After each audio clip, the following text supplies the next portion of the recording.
Surtout quand on commence, c'est très difficile de se faire engager pour les clients et les projets que l'on veut absolument faire. C'est ces mêmes projets qui sont potentiellement la raison de pourquoi vous avez pris une caméra en premier lieu. Mais si je vous disais qu'il y avait un moyen pour vous de pratiquer tout en montrant à vos potentiels futurs clients de rêve que vous êtes en mesure de réaliser le projet de vos rêves.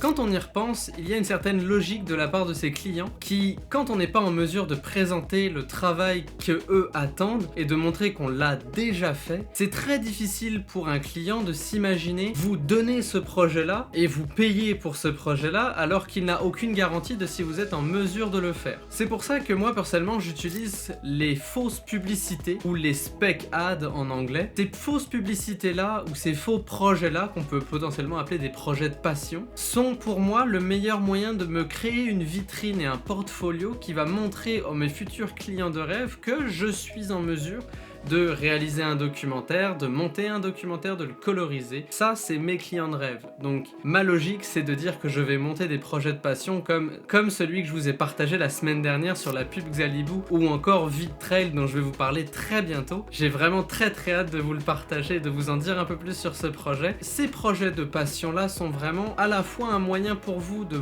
vous créer cette dite vitrine-là, mais c'est aussi pour vous un moyen de parfaire vos talents de caméraman, de preneur de son, peu importe le domaine dans lequel vous voulez vous expertiser, le fait de pratiquer va vous rendre meilleur. C'est factuel. Après, attention, je préfère préciser, il n'y a absolument rien de facile dans le fait de faire des projets de passion. Pour vous dire, très souvent, j'ai beaucoup plus de difficultés à faire mes projets de passion que des projets pour des clients. Pourquoi ? Parce que comme c'est des projets de passion, ça devient un peu mes bébés. De la pré-production jusqu'à la livraison et la diffusion du film, je suis là à chacune des étapes. Parce que, justement, un des désavantages des projets de passion, à moins que vous soyez bien entouré, c'est que vous allez être globalement seul. Et de faire un film ou de monter un projet entièrement seul, c'est une charge de travail qui est colossale. Mais voyez-le sous un autre angle qui est, à mes yeux, beaucoup plus positif. Le fait que vous allez faire votre projet de passion et que ça va être beaucoup plus compliqué de faire un projet de passion entièrement tout seul, quand vous allez avoir un client qui va vous engager et que vous allez dire ok j'ai quand même besoin d'un assistant ou d'une assistante, d'un preneur de son ou d'une preneuse de son et toute autre personne qui vont venir vous aider à la réalisation de ce projet, ça va venir vous faciliter la tâche. Gardez en tête que faire de la vidéo, oui, on peut en faire seul,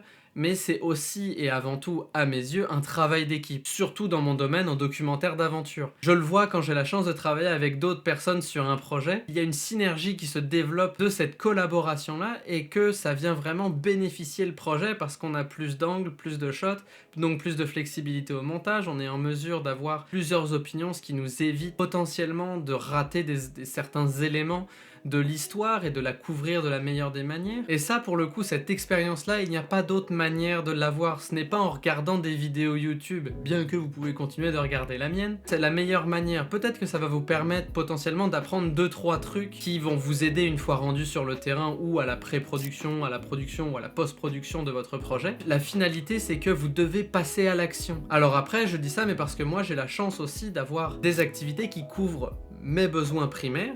Très souvent, les projets de passion, ça paye pas. Par exemple, VidTrail, on n'a pas de budget pour faire ce film-là, mais pourtant, on l'a fait quand même. Et justement, de venir affronter cette adversité-là, je trouve qu'il y a quelque chose d'extrêmement grisant. Un peu comme si, au début du projet, vous prenez votre caméra et vous partez à la guerre pour réaliser ce projet qui vous tient à cœur. Les projets de passion, c'est un incubateur et un multiplicateur de potentiel pour votre carrière. Bien que ça vienne avec énormément d'inconvénients,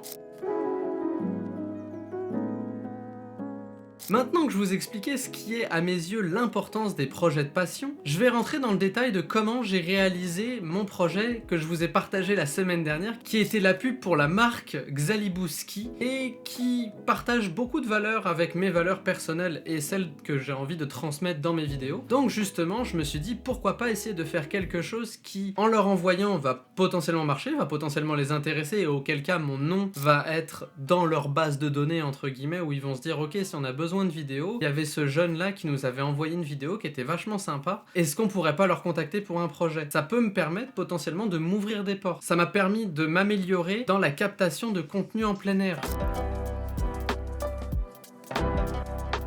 Comment j'ai fait pour trouver mes talents? Bah c'est très simple, j'ai écrit à mes amis. La personne qui est présente dans la vidéo, et cette personne-là est ambassadrice pour Xalibou. Attention, vous n'avez pas forcément besoin, si vous faites une publicité, d'avoir un ambassadeur. Vous pouvez juste prendre quelqu'un qui, par exemple, n'importe quoi, quelqu'un qui est pas trop mauvais au football, tant qu'il paraît bien à la caméra, vous l'habillez avec des vêtements Nike, il n'a pas besoin d'être ambassadeur Nike, faire partie de votre projet. Justement, vous pouvez essayer de créer en fait un monde où le traiter en fait comme si il était réellement ambassadeur. On a eu énormément de chance d'un point de vue des conditions météo parce qu'on a eu une très bonne neige. Maintenant, on avait une météo qui était extrêmement changeante et ça pour le coup ça m'a vraiment déstabilisé au montage parce qu'il fallait justifier dans cette si courte vidéo que la météo passe du très nuageux à l'ensoleillé et on retourne au très nuageux après. J'avais déjà une très vague idée et rétrospectivement j'aurais dû faire un peu plus de pré-production pour être vraiment prêt et savoir ce que je voulais tourner. Mais pour vous dire, j'ai eu cette idée de faire le tournage la veille au soir de partir en ski. J'ai aussi essayé de tirer le meilleur de la situation qui m'était offerte, c'est-à-dire une belle journée de ski avec de la potentielle belle neige parce que jusqu'à la dernière minute, on n'était pas en mesure de savoir si jamais, rendu dans la montagne, on allait avoir de la belle neige.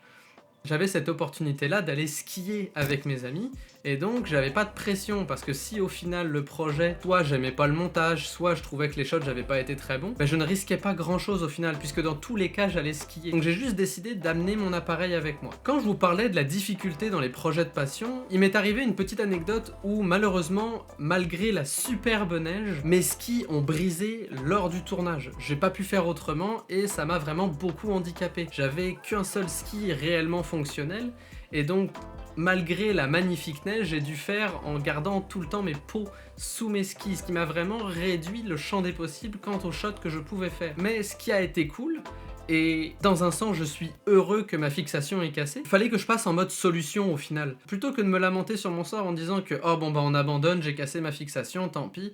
Non, justement j'ai préféré trouver une solution pour être en mesure, et de manière sécuritaire je le précise, être en mesure de filmer et de quand même ramener des images intéressantes. Alors oui, effectivement, certains follow shots ne sont pas aussi dynamiques que si jamais j'avais eu mes skis fonctionnels et sans les pots, parce que fatalement j'étais freiné et la glisse ne m'était pas vraiment permise. En fait ça m'a vraiment mis dans une zone où j'étais hyper créatif et je trouvais des solutions à tout. Et encore une fois, bah fatalement, une fois que la journée de tournage s'est faite, j'étais hyper content d'avoir réussi à surmonter cet obstacle, d'un point de vue personnel, d'avoir réussi à tirer le meilleur d'une situation qui était horrible, parce que bah, ça je pouvais pas le savoir, mais c'était la meilleure journée de ski de la saison, et je l'ai raté, j'ai pas pu faire un seul virage. Et ça pour le coup c'est une chose que les projets de passion vont vous amener, avec l'adversité qu'ils amènent. Fatalement vous allez devoir trouver des solutions parce que vous ne dépendez que de vous. Et ça vient créer un cercle vertueux quand au final vous êtes en mesure de le réaliser. Et voilà, c'est tout pour cette vidéo, j'ai gardé ça quand même assez court. Si jamais vous avez envie que je parle de comment j'ai monté cette publicité, un peu dans le même style que ce que j'avais fait pour la partie 2 de ma recette en colorimétrie, ça va me faire plaisir, n'hésitez pas à me le dire en commentaire. Sur ce, je vous dis, faites de bonnes photos, faites de bonnes vidéos, à la prochaine, ciao tout le monde.